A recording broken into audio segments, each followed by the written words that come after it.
Hey, this is Chat with Chris and Pat. That's it. Chat with Chris and Pat. Yeah. And today we decided that we'll go through and do some random marriage questions. Yeah. Random marriage questions. We are on day 10. Woohoo! Day freaking 10. No sugar, no carbs. That's true too. Yeah. Our carnivore diet is doing great. Mm-hmm. My knee pain has stopped paining. Yeah. I also had a herniated disc last year. And it's definitely not hurting as much. Oh, good. So that's always nice. Way down on the pain scale. Yeah, when you're eating inflammatory foods, crazy. Like your body does inflammatory responses. What? I'm able to sprint more. Really? Yeah, tried. without any irritation. Yeah, I haven't tried. That's been pretty awesome. It's exciting. So that's a little mini carnivore update, but going to see what questions we're going to answer today. Okay. I just like doing these questions because then we don't have to really think too hard about what we're going to talk about. Okay. You want to read? Yeah, sure. What's one piece of advice we'd give to newlyweds? What advice would we give to newlyweds? Relax. Yeah, relax. If you're not relaxing, at least work on relaxing. Take How a breath. so? Like, what do you mean? Maybe you're always trying to please your other spouse. Oh, relax as in like Yeah. emotionally relax? Yeah, I think emotionally relax. You know, it's like, I don't know. You guys don't owe each other anything. Would you agree? I'm thinking on that statement. I mean, like, respect, of course, but and you owe it to yourself to communicate what you feel and what you want from your spouse.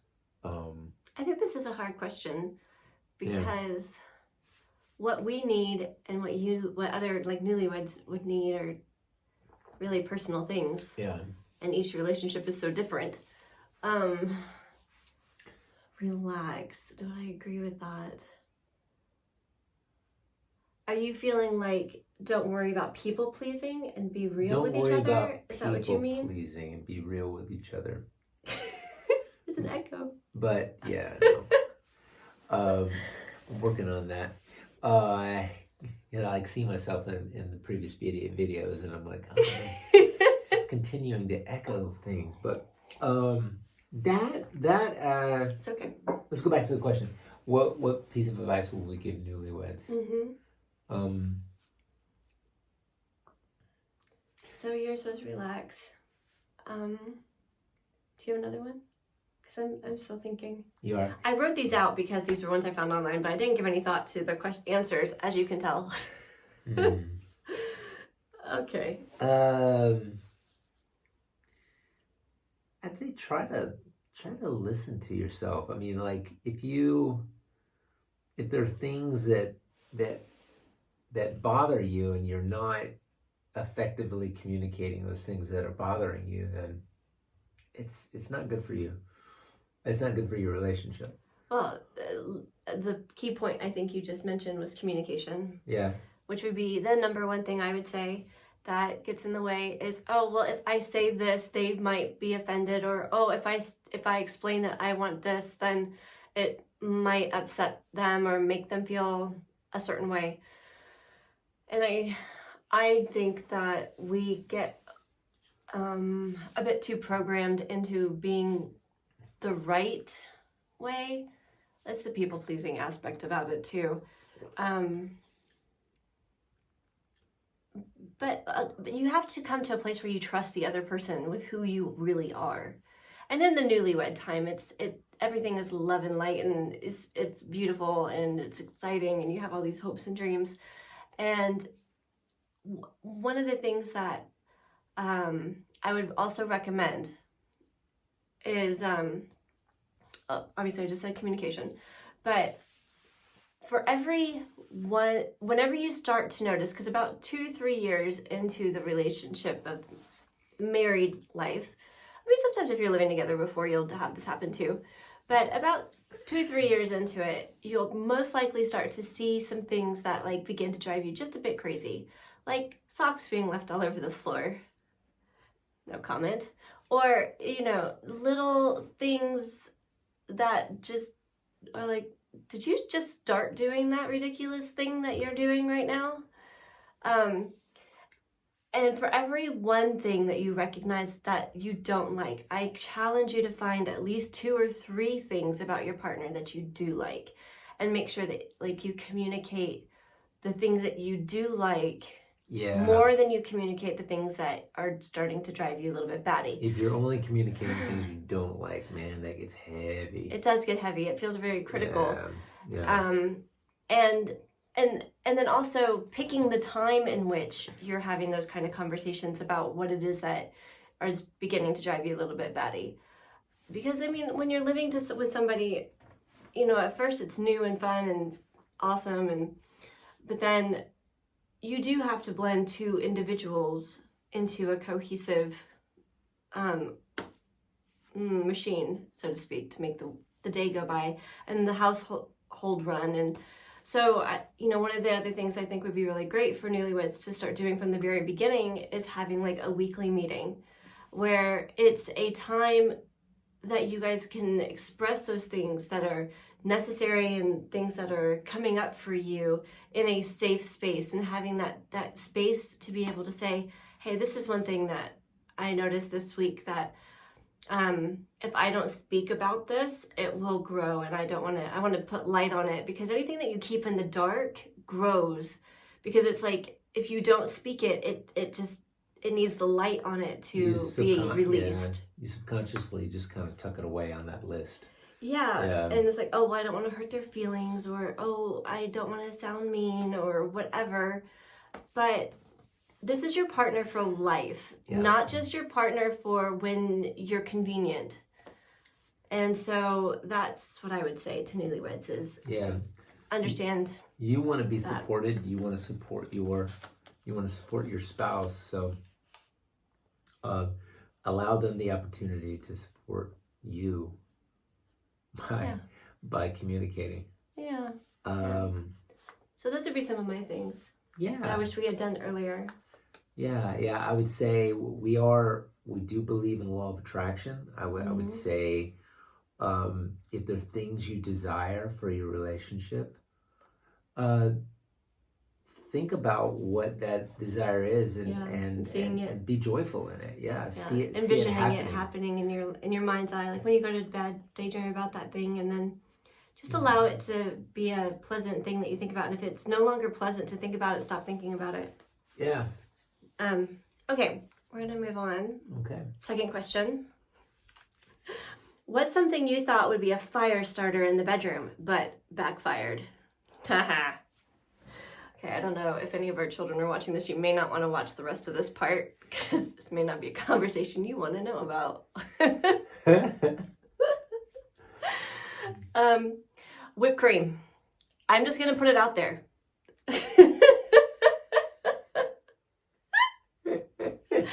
Calling you out on that one. Yeah.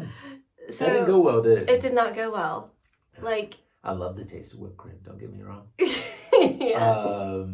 Yeah.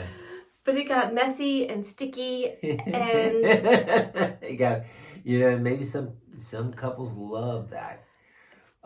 Nope. I like the more whipped cream I had, the more I started to feel kind of like unsexy. Yeah, you did. And you don't want to feel unsexy, so No. Listen to that. But if whipped cream makes you feel sexy, and eating that stuff. Yeah. Anyway, so that's a no. Your spouse. By all means, do it. Woo, okay. Do you have anything to add to this? Gosh. I don't know if we need to share any more. But what we thought was a fire starter that wasn't. Yeah, that backfired. That backfired. So many. Yeah.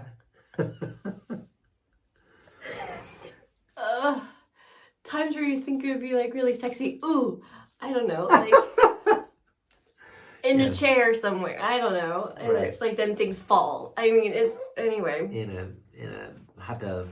No, don't do that one. It's uncomfortable. One time it was awesome though. Okay.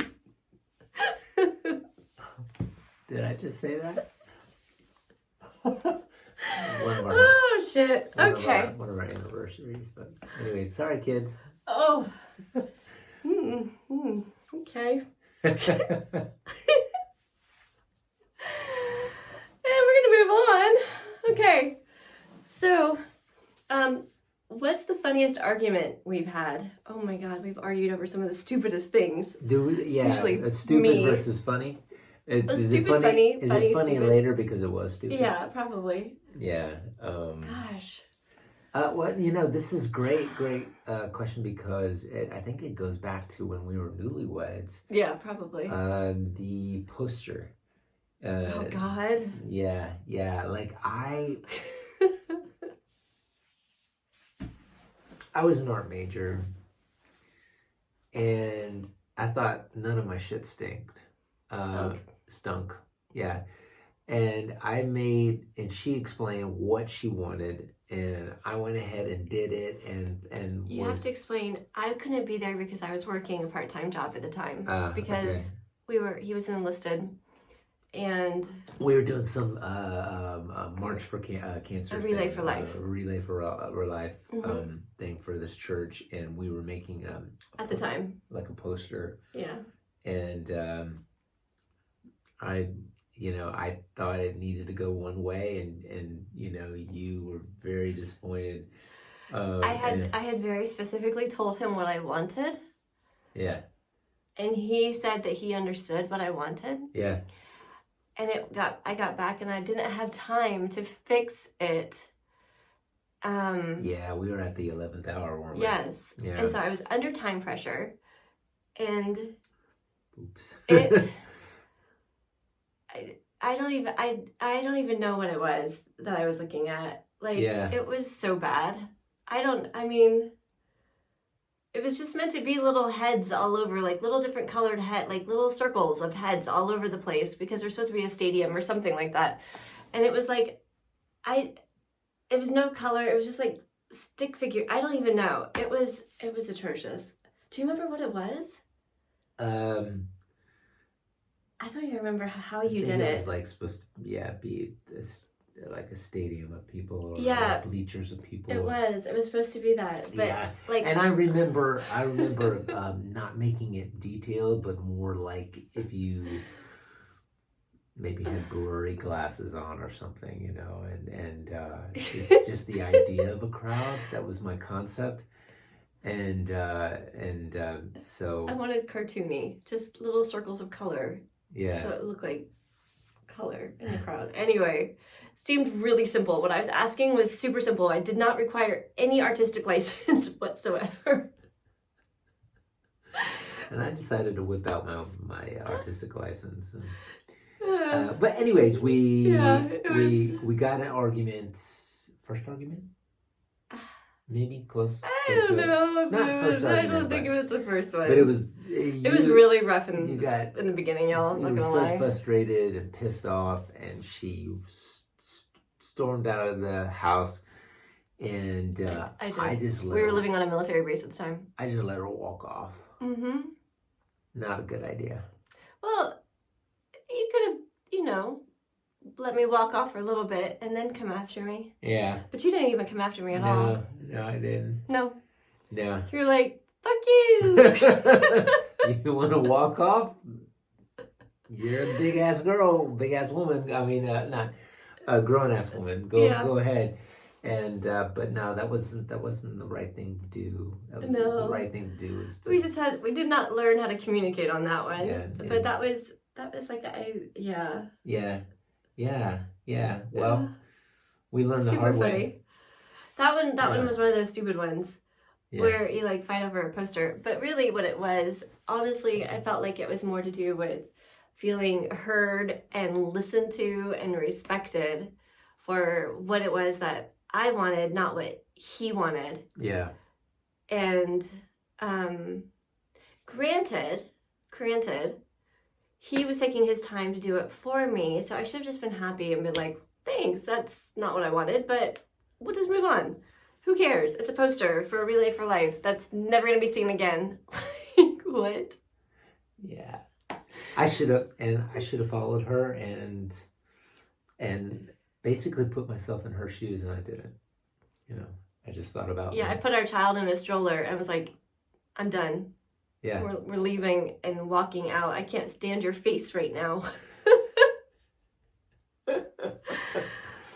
But I wanted to take her with me. Yeah. I took our daughter in the stroller, didn't I? I feel like I remember putting her in the stroller. I thought you left her home. No, because I wanted you to be able to come after me. Okay. And you couldn't if she was in the house. Yeah. Yeah, true. Okay. Yeah. So, okay, that may have been a little bit manipulative to take our daughter and be like, see, you could come after me. There's nobody in the house. You don't have to stay there. We both needed to do something, didn't we? Yeah, we both needed maturing. Yeah. But to be fair, I was 20. Yeah, I was 20. Okay. I shouldn't use my age as an excuse, but let's just be honest. Young. We were young. We're learning. We were learning. Yeah.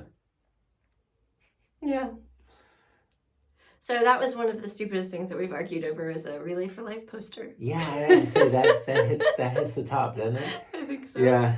I can't think of anything else really. Yeah. So, communication. Go big so nothing so everything else seems small. Oh my goodness. Yeah. So now we don't argue over things like that. No. We still have constantly misunderstandings and I think I'm saying one thing and he's hearing something else. So we still have that. I think we've developed techniques over the years to minimize the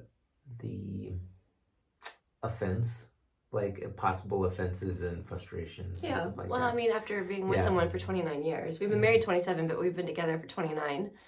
So after that amount of time, you kind of get to know the person. Yeah. I love the advice you gave me one time, which was, I haven't really seen it that way before. Just allowing somebody else's perspective to be valid, but letting them know that that wasn't your come from. Yeah. That's a big one. Because we have completely different perspectives and we have different filters, different ways of thinking, different ways of doing things. 100%. Yeah. Yeah. Different desires for whipped cream.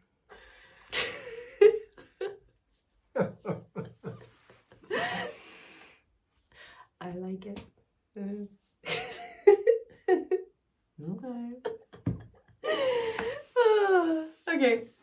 Okay, on that note, we're going to end our talk today. Yeah. So thanks for joining again. Guys. I hope it's been helpful for you. Yeah. And thanks for coming to our chat. Thanks for coming to our chat. Have a good night. Isn't that good? Ciao. Bye. Ciao. Bye. Bye. Ciao. Ciao.